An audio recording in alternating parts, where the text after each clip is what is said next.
జిల్లాలోని వివిధ శాఖల అధికారులు పీజీఆర్ఎస్ కార్యక్రమంలో వచ్చిన వినతుల పరిష్కారంలో నిర్లక్ష్యం చూపరాదని జిల్లా కలెక్టర్ రాజ్కుమారి గనే పేర్కొన్నారు.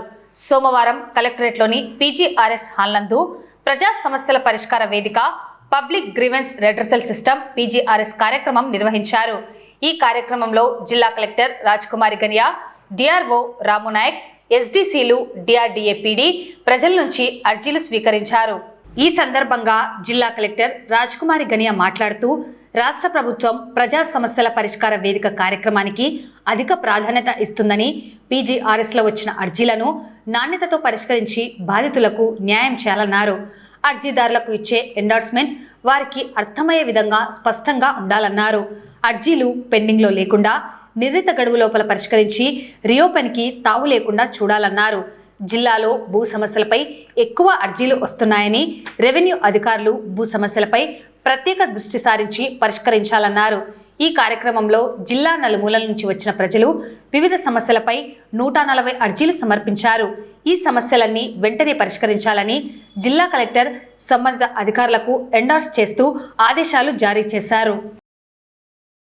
ఈరోజు నంద్యాల జిల్లా కలెక్టర్ గారికి అనేక విషయాల మీద వినతి పత్రం ఇచ్చాం. ప్రధానంగా ఈ జిల్లాలో మొన్నొచ్చిన తుఫానుకి సంబంధించి నష్టపరిహారాలు రాయటంలో తీవ్రమైనటువంటి అవకతవకలు జరిగినాయి.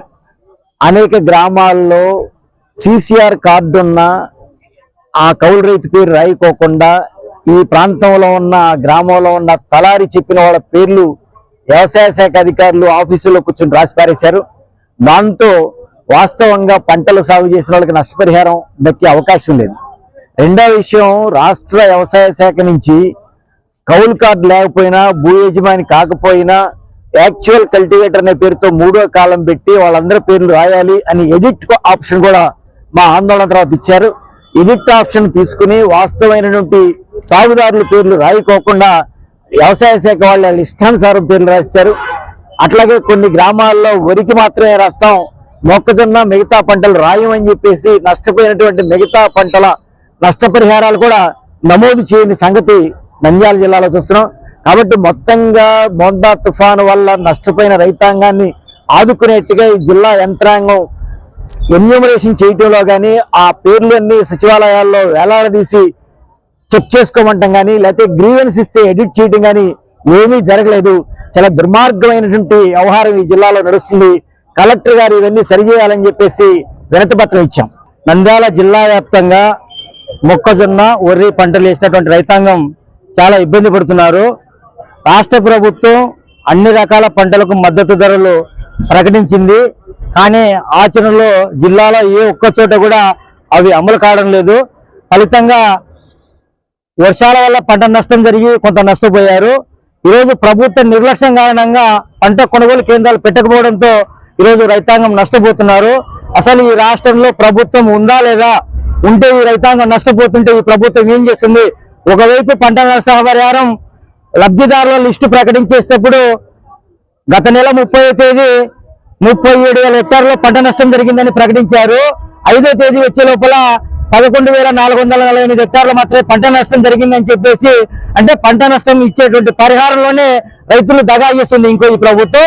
ఇంకోవైపు తాము ప్రకటించేటువంటి మద్దతు ధరలను అమలు చేయడంలో నిర్లక్ష్యం చేస్తుంది.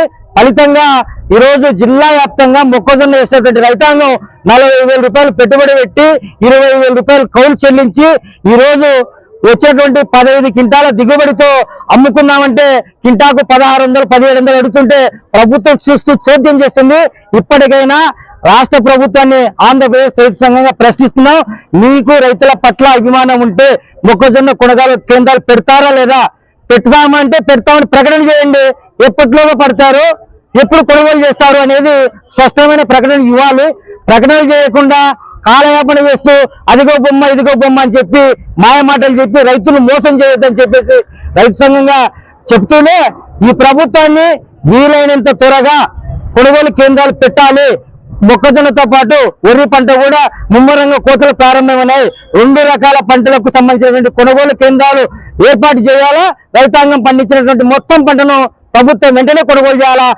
అనేక విషయాలు మా నాయకులు చెప్పారు. వెంటనే మొక్కజొన్న కొనుగోలు సెంటర్లు ఏర్పాటు చేయాలని చెప్పి కలెక్టర్ గారికి రిప్రజెంటేషన్ చేయడం జరిగింది. అట్లాగే కౌలుదారులు అధిక శాతం ఈ జిల్లాలో ఉన్నారు. వారందరికీ కూడా దేవాలయ భూములు వేసుకున్నటువంటి వాస్తవ సాగుదారులైనటువంటి కౌలు రైతులు చాలా నష్టం జరిగింది. మొత్తం ఈ మొంతా తుఫాను వల్ల పూర్తిగా నేలమట్టం అయిపోయినాయి భూములు. కాబట్టి ఆ పంటల్ని వెంటనే నష్టపరిహారం ఇచ్చి తర్వాత 2 సంవత్సరాల వరకు గుత్తలు పొడిగించి ఆ రైతులను ఆదుకోవాలని ఈ సందర్భంగా కోరుతా ఉన్నాం.